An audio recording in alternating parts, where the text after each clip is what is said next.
ಅಮಾನತಾಗಿರುವಂತ ಶಾಸಕ ಭರತ್ ಶೆಟ್ಟಿ ಅವರು ಇದ್ದಾರೆ, ಅವ್ರನ್ನ ಮಾತನಾಡಿಸ್ತಾ ಹೋಗ್ತೀನಿ. ಸರ್, ಇವತ್ತು ಅಮಾನತಾಗಿದ್ರೆ ಹನಿ ಟ್ರ್ಯಾಪ್ ವಿಚಾರವಾಗಿ ತಾವು ಪ್ರತಿಭಟನೆ ಸದನದೊಳಗೆ ಮಾಡಿದ್ರಿ. ಆ ಸಂದರ್ಭದಲ್ಲಿ ತೋರಿದಂತ ಒಂದಿಷ್ಟು ಅಂದ್ರೆ ಸ್ಪೀಕರ್ ಅವರ ಪೀಠಕ್ಕೆ ತಾವು ಹೋಗಿ ಅಗೌರವವನ್ನು ತೋರಿದ್ರಿ ಅನ್ನುವಂತ ಒಂದು ಆರೋಪವನ್ನು ಹೊರತೀಗ ಅಮಾನತ್ ಮಾಡಲಾಗಿದೆ. ಏನ್ ಹೇಳ್ತೀರಿ? ಸ್ಪೀಕರ್ ಹತ್ರ ನಮಗೆ ಅವಕಾಶ ಮಾಡಿಕೊಡಿ, ಇದರ ಬಗ್ಗೆ ಚರ್ಚೆ ಆಗಬೇಕು. ಈ ಹನಿ ಟ್ರ್ಯಾಪ್ ಅನ್ನುವಂಥದ್ದಿದೆ, ಒಂದು ನ್ಯಾಷನಲ್ ಇಶ್ಯೂ ಆಗಿದೆ, ಇಂಟರ್ನ್ಯಾಷನಲ್ ಇಶ್ಯೂ ಆಗಿದೆ. ನೀವು ಯಾವ ಟಿವಿಯನ್ನು ಓಪನ್ ಮಾಡಿಸೋ ನ್ಯಾಷನಲ್ ಲೆವೆಲ್ಲಿ ಇದೇ ವಿಷಯ ಬರ್ತಾ ಇದೆ. ಇಡೀ ಭಾರತ ದೇಶದಲ್ಲಿ ಇಂಥ ದೊಡ್ಡ ಅವ್ಯವಸ್ಥೆ ಇಷ್ಟು ತನಕ ಆಗಲಿಲ್ಲ. ಒಬ್ಬ ಸಿಟ್ಟಿಂಗ್ ಮಿನಿಸ್ಟ್ರು ಬಂದು ಸ್ಟೇಟ್ಮೆಂಟನ್ನು ಕೊಡ್ತಾರೆ, ನನ್ನನ್ನು ಕಾಪಾಡಿ. ಒಬ್ಬ ದಲಿತ ಮಂತ್ರಿ ಬಂದು ಅಳ್ತಾ ಇದ್ದಾರೆ, ನನ್ನನ್ನು ಕಾಪಾಡಲಿಕ್ಕೆ ಬನ್ನಿ, ನನ್ನನ್ನು ಸಹಾಯ ಮಾಡಿ. ಹನಿ ಟ್ರ್ಯಾಪ್ ಆಗ್ತಾ ಇದೆ, ನಮ್ಮ ಸರ್ಕಾರದವರೇ ಹನಿ ಟ್ರ್ಯಾಪ್ ಮಾಡ್ತಾ ಇದ್ದಾರೆ ಅನ್ನುವಂಥ ಒಂದು ಅರ್ಥದಲ್ಲಿ ಅವರು ಹೇಳ್ತಾ ಇದ್ದಾರೆ. ಮುಖ್ಯಮಂತ್ರಿಗಳು ಅದರ ಬಗ್ಗೆ ಚರ್ಚೆಗೆ ಅವಕಾಶ ನೀಡ್ತಾ ಇಲ್ಲ. ಮುಖ್ಯಮಂತ್ರಿಗಳು ಮತ್ತು ಸ್ಪೀಕರ್ ಒಟ್ಟಾಗಿ ಕೆಲಸಗಳನ್ನು ಮಾಡಿದ್ದಾರೆ. ಎಲ್ಲೋ ಒಂದು ಕಡೆ ಈ ಒಂದು ವಿಷಯ ದೊಡ್ಡದಾದರೆ ಸರ್ಕಾರ ಉರುಳುವಂಥ ಸಾಧ್ಯತೆ ಇದೆ. ಸರ್ಕಾರನ ಉಳಿಸ್ಕೊಳ್ಳಿಕ್ಕಾಗಿ ಈ ಕೃತ್ಯವನ್ನು ಅವರು ಮಾಡಿದ್ದಾರೆ. 6 ತಿಂಗಳ ಕಾಲ ಅಮಾನತ್ ಮಾಡಿರುವಂಥದ್ದು ಪಕ್ಷಪಾತಿಯಾಗಿ ನಡ್ಕೊಂಡಿರುವಂತ ಅನಿಸ್ತಾ ಇದೆಯಾ ಸ್ಪೀಕರ್ ಅವರು? 100% ಪಕ್ಷಪಾತಿಯಾಗಿ ನಡೆಸ್ಕೊಂಡಿದ್ದಾರೆ. ಏಕಪಕ್ಷ ನಿರ್ಧಾರವನ್ನು ತೆಗೆದುಕೊಂಡಿದ್ದಾರೆ. ಯಾಕಂದರೆ 18 ಜನ BJP MLAಗಳನ್ನು ಸಸ್ಪೆಂಡ್ ಮಾಡಿದ್ರಿ. ನಾವೇನು ಮಾಡಿದ್ದಾವೋ ಅದನ್ನೇ 2 ಕಾಂಗ್ರೆಸ್ MLAಗಳು ಸಹ ಮಾಡಿದ್ದಾರೆ. ಅವರನ್ನು ಸಸ್ಪೆಂಡ್ ಮಾಡಲಿಲ್ಲ. ಏಕಪಕ್ಷ ನಿರ್ಧಾರ. ಯಾಕಂತ ಹೇಳಿದ್ರೆ ಈಗ ಅವರು ಮುಸ್ಲಿಂ ರಿಸರ್ವೇಷನ್ ಬಿಲ್ವನ್ನು ಪಾಸ್ ಮಾಡ್ತಾರೆ. ಈಗ ಆ ಸಮಯದಲ್ಲಿ 18 ಜನ BJPಯ ಶಾಸಕರ ಧ್ವನಿಯನ್ನು ಕಮ್ಮಿ ಮಾಡುವಂಥ ಪ್ರಯತ್ನವನ್ನು ಸರ್ಕಾರ ಮಾಡಿದೆ ಸ್ಪೀಕರ್ ಮೂಲಕ. ಸ್ಪೀಕರ್ ಮುಖ್ಯಮಂತ್ರಿಗಳ ಕೈಗೊಂಬೆಯಾಗಿ ವರ್ತಿಸಿದ್ದಾರೆ. ಬಿಲ್ ಪಾಸ್ ಮಾಡೋದಕ್ಕಾಗಿಯೇ ಈ ರೀತಿಯ ನಿರ್ಣಯವನ್ನು ತೆಗೆದುಕೊಂಡಿದ್ದಾರೆ ಅನ್ನೋ ಆರೋಪವ? 100ಕ್ಕೆ 100 ಅದಕ್ಕೋಸ್ಕರನೇ ಮಾಡಿದ್ದಾರೆ. 100ಕ್ಕೆ 100 ಬಿಲ್ ಪಾಸ್ ಮಾಡಲಿಕ್ಕಾಗಿ ನಮ್ಮನ್ನು.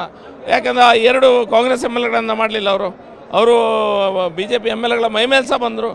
ಆಗ ಆಚೆ ಈಚೆ ಗಲಾಟೆ ಮಾಡಿದರು, ಪೇಪರನ್ನು ಬಿಸಾಡಿದರು, ಟಿವಿಯಲ್ಲಿ ಸಹ ನೋಡಿದ್ದೇವೆ. ಅವರನ್ನೇ ಸಸ್ಪೆಂಡ್ ಮಾಡಲಿಲ್ಲ. ಹಾಗಾದರೆ 6 ತಿಂಗಳ ಈಗ ಅಮಾನತ್ ಮಾಡಿರೋದ್ರಿಂದ ತಮ್ಮ ಕ್ಷೇತ್ರದಲ್ಲಿ ಕೆಲಸಗಳಿಗೆ ಸಮಸ್ಯೆ ಆಗಬಹುದಾ, ಹೇಗೆ? ಇಲ್ಲ, ಇದು ಸಸ್ಪೆನ್ಷನ್ನು ಫಾರ್ ಯುವರ್ ಇನ್ಫಾರ್ಮೇಷನ್ನು. ನಿಮ್ಮ ಸಭಾಧ್ಯಕ್ಷರು UT ಖಾದರ್ ಏನಿದ್ದಾರೆ, ಅವರು ಸಹ 2 ಬಾರಿ ಸಸ್ಪೆನ್ಷನ್ ಆಗಿದ್ದಾರೆ ಎಷ್ಟು ತನಕ ನಮ್ಗೆ ಗೊತ್ತಿದೆ. ಅದು ದೊಡ್ಡ ವಿಷಯ ಅಲ್ಲ. ನಮಗೆ ಶಾಸಕರಾಗಿ ಸಸ್ಪೆನ್ಷನ್ ಆದಂಥ ಸಮಯದಲ್ಲಿ ವಿಧಾನಸೌಧದ ಒಳಗೆ ಬರಲಿಕ್ಕಿಲ್ಲ, ಬೇರೆ ಎಲ್ಲ ಕೆಲಸಗಳನ್ನು ಮಾಡಲಿಕ್ಕೆ ಅವಕಾಶ ಇದೆ. ಇದಿಷ್ಟು ಶಾಸಕ ಭರತ್ ಶೆಟ್ಟಿ ಅವರು ಹೇಳ್ತಿರುವಂತ ಮಾತು. ಅಂದ್ರೆ ಸದನದಲ್ಲಿ ಏಕಪಕ್ಷೀಯವಾಗಿ ಸ್ಪೀಕರ್ ಅವರು ನಡೆದುಕೊಂಡಿದ್ದಾರೆ, ಹಾಗಾಗಿ ನಮ್ಮನ್ನ ಅಮಾನತ್ ಮಾಡಿದ್ದಾರೆ. ಈ ಹಿಂದೆ ಸ್ಪೀಕರ್ ಕೂಡ ಅಮಾನತ್ ಆಗಿದ್ರು ಅನ್ನೋ ಮಾತನ್ನು ಕೂಡ ಅವರು ಹೇಳ್ತಾ ಇರುವಂಥದ್ದು. ಕ್ಯಾಮರಾ ಪರ್ಸನ್ ಶಿವಪ್ಪ ಜೊತೆ ಕಾರ್ತಿಕ್, ನ್ಯೂಸ್ 18 ಬೆಂಗಳೂರು.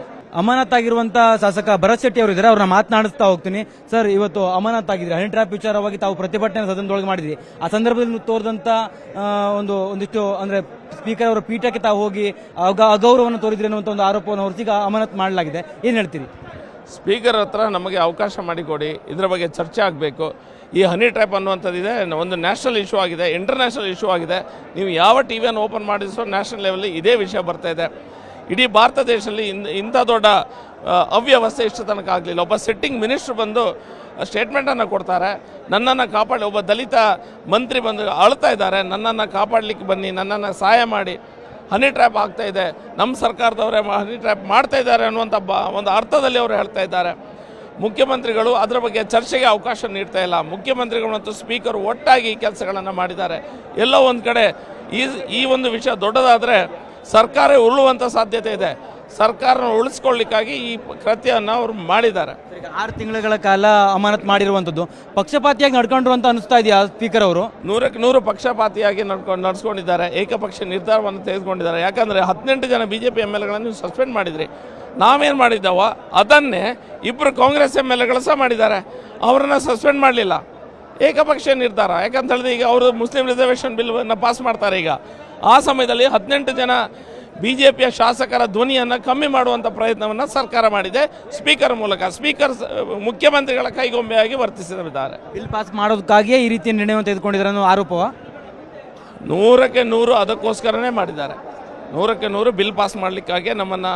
ಯಾಕಂದರೆ 2 ಕಾಂಗ್ರೆಸ್ MLAಗಳನ್ನು ಮಾಡಲಿಲ್ಲ. ಅವರು BJP MLAಗಳ ಮೈಮೇಲೆ ಸಹ ಬಂದರು.